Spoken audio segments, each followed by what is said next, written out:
Robin Hood के नाम से मशहूर है, वहां जाके उन्होंने गरीब जो लगभग 70 साल से रह रहे हैं उनको उजाड़ने की और 36 घंटे में बुलडोजर चलाने की बात कही है। मित्रों नमस्कार, मैं हूं राकेश कुमार। आप देख रहे हैं मत अभिमत। मित्रों, रॉबिनहुड के नाम से किसको बुलाया जाता है? एक प्रशासनिक पदाधिकारी जिसको अब रॉबिनहुड का नाम दिया गया है, रॉबिनहुड की संज्ञा दी गई है। जी हाँ, मैं उसी शख्स की बात कर रहा हूं जिसके आने और जिसकी चर्चा से ही एक हड़कंप मच जाता है। पहले ये हड़कंप मचा करता था शिक्षा विभाग में, अब राजस्व एवं भूमि सुधार विभाग में और खासकर राजस्व परिषद में इसकी गूंज सुनाई देती है। मैं बात कर रहा हूं के पाठक का। के पाठक कोई काम करें, कोई फरमान दें, कहीं जाएं, कहीं निरीक्षण करें और हड़कंप ना हो, ऐसा हो नहीं सकता। वो मंगलवार को मतलब 11 तारीख को बेतिया पहुंचे थे। बेतिया उन्होंने बेतिया राज की परिसंपत्तियों का पूरा जायजा लिया, निरीक्षण किया। इस दौरान क्या हुआ, किन किन चीज़ों की योजना उन्होंने बनाई, क्या बताई, क्या निर्देश दिया, इन सारे चीज़ों की चर्चा हमने कल वीडियो में की है।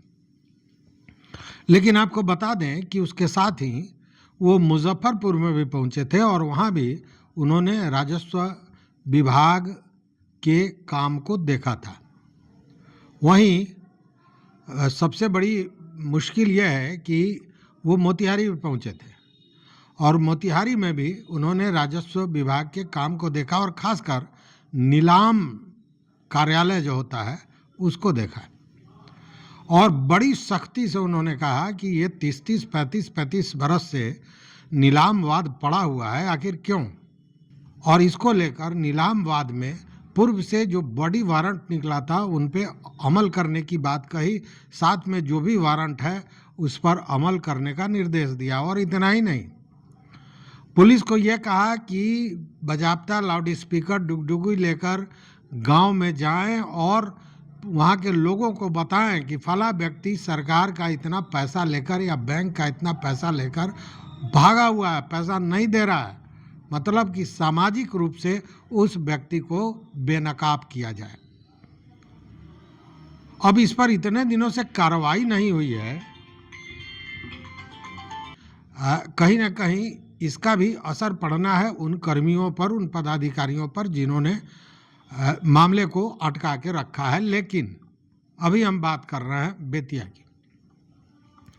बेतिया राज के जमीन का अतिक्रमण है, आप जानते हैं।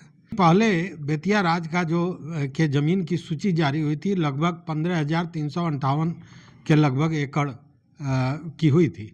लेकिन बाद में जब दस्तावेजों को खंगाला गया, जो अभिलेखागार है उसमें दस्तावेजों का जो डिजिटलाइज किया गया है और उनको खंगाला गया है, तो और भी ज़मीन मिला। और कल जो के पाठक ने जो बयान दिया था, ज़मीन को देखा और उन्होंने ही बताया, कल वहाँ पे ये जो चर्चा चल रही थी उसमें बातें आई सामने कि अब लगभग बेतिया का ज़मीन 22,000 एकड़ के लगभग हो गया है।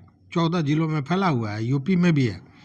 तो अब उस ज़मीन में बार बार ये हो रहा है कि उस ज़मीन का अतिक्रमण हटाना है। और कल उन्होंने बड़ी सख्त लहजे में पदाधिकारियों को कहा कि हम अतिक्रमण बर्दाश्त नहीं करेंगे, तुरंत अतिक्रमण खाली कराया जाए। और इसको लेकर पूरा हड़कंप मच गया। पहले ये था कि जिस अधिनियम कानून के तहत बेतिया राज के ज़मीन को बिहार सरकार ने अपने अधीन लिया है, तो उस पर जो अतिक्रमण है उसको हटाने के लिए कुछ नियम कानून बनाने की बात चल रही थी। और यह भी बताया जा रहा था, सूत्रों से जानकारी मिल रही थी कि वह जो नियमावली बनानी है, जो कानून बनाना है, वह अंतिम चरण में है। लेकिन अभी तक वो बना नहीं, सामने नहीं आया। और इसी बीच में यह कल निरीक्षण होता है और निरीक्षण के बाद इस तरह का जो बयान आता है कि माने निर्देश देते हैं के पाठक पदाधिकारियों को कि तुरंत अतिक्रमण हटाया जाए, इसको लेकर भारी हड़कंप मच गया। स्वाभाविक भी है कि जो लोग वहाँ पे 25 वर्ष, 50 वर्ष, 60 वर्ष से घर बनाए हैं या खेती कर रहे हैं या व्यवसाय कर रहे हैं, उनको सीधे हटा देना और बुलडोजर चला देना, यह कहीं से लोगों को बर्दाश्त नहीं होगा। स्वाभाविक है, क्योंकि जिसका वही आशियाना है उसी पर वो 70 वर्षों से 80 वर्षों से रह रहे हैं, तो जाएंगे कहाँ। और इतना जल्दी, चूँकि बताया ये जा रहा है, अच्छा ये मैं क्यों कह रहा हूँ कि यह गूंज केवल उन लोगों में नहीं है जो अतिक्रमणकारी हैं, यह गूंज बजाबता सदन में यह मामला उठा और सदन में माननीय सदस्य ने ये कहा कि पिछले दिनों जब बेतिया राज के जमीन को बिहार सरकार अपने अधीन कर रही थी तो हम लोगों ने भी उसका समर्थन किया था, लेकिन एक पदाधिकारी हैं, रॉबिन हुड उनको कहा जाता है, मतलब के पाठक को उन्होंने रॉबिन हुड की संज्ञा दी, और वो रॉबिन हुड बेतिया जाते हैं और वहाँ पे कहते हैं कि 36 घंटा के अंदर में अतिक्रमण खाली कराया जाए। तो जो लोग 70 वर्षों से 50 वर्षों से उस जमीन पर हैं, वहाँ पे व्यवसाय कर रहे हैं, खेती कर रहे हैं, वो कहाँ जाएंगे। और ये 36 घंटा में बुलडोजर चलाने जैसी बात तो सही नहीं है, उनका ये कहना था। तो माननीय सदस्य ने अध्यक्ष महोदय को कहा कि यह बहुत गंभीर समस्या है, इस पर बात होनी चाहिए और जो लोग उस पर बसे हुए हैं उस पर बुलडोजर चलाने की बात गलत है, बुलडोजर नहीं चलना चाहिए, इस पर रोक लगनी चाहिए। और मतलब इस बात का पूरा विरोध माननीय सदस्य ने किया।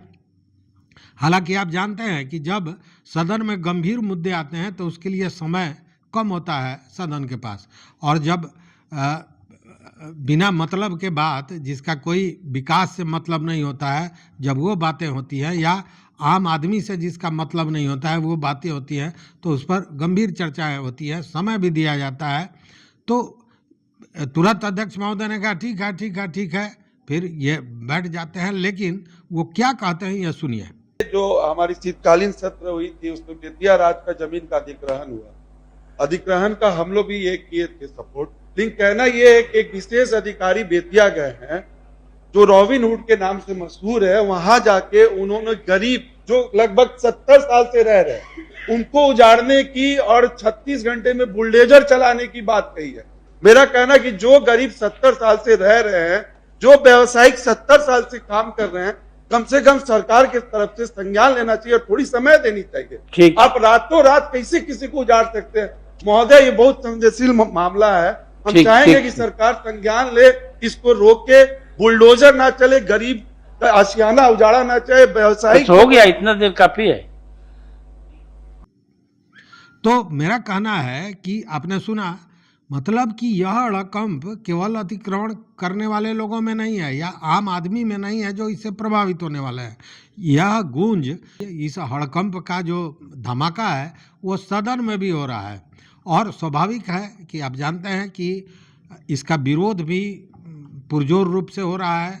मोतिहारी में भी आप जानते हैं कि किसान मजदूर संघ बना था, हालांकि अब कहीं ना कहीं लगता है कि वह संघ भी अपने मूल उद्देश्य को भूल गया है, क्योंकि उस समय बेतिया राज के ज़मीन और उन ज़मीनों के लिए संघर्ष किया जा रहा था जिसके खरीद बिक्री या उसके जमाबंदी वगैरह पर रोक लगा दी गई थी, और उसी के विरोध में, सरकार के इस नीति के विरोध में ये लोग आंदोलन करने पर उतारू थे। लेकिन अब देखने को ये मिल रहा है कि एक पार्टी विशेष से जुड़ के ये मामला जो मूल रूप से केवल किसानों और मजदूरों का था, यह पार्टी पॉलिटिक्स में चला गया है। और आप जानते हैं कि जब किसी विषय पर पॉलिटिक्स शुरू हो जाती है, राजनीति शुरू हो जाती है, तो वह विषय पीछे हो जाता है और जो राजनेता होते हैं या जो नेता होते हैं उनकी बातें आगे हो जाती हैं। तो कहीं ना कहीं वो स्थिति बनी हुई है। लेकिन हड़कंप तो मचा है, और हड़कंप केवल उन लोगों में नहीं जो इससे प्रभावित होने वाला है, इसका हड़कंप सदन में भी इसकी गूंज सुनाई दी है। तो अब देखते हैं कि आने वाले समय में रॉबिन हुड क्या करते हैं, जैसा कि माननीय सदस्य ने उनका नामकरण किया है रॉबिन हुड। कौन है रॉबिन हुड, अब आप तो जान गए होंगे। तो रॉबिनहुड की जो बातें हैं, जो विकास की योजनाएं हैं, विकास की भी बहुत बेहतरीन उन्होंने योजना बनाई।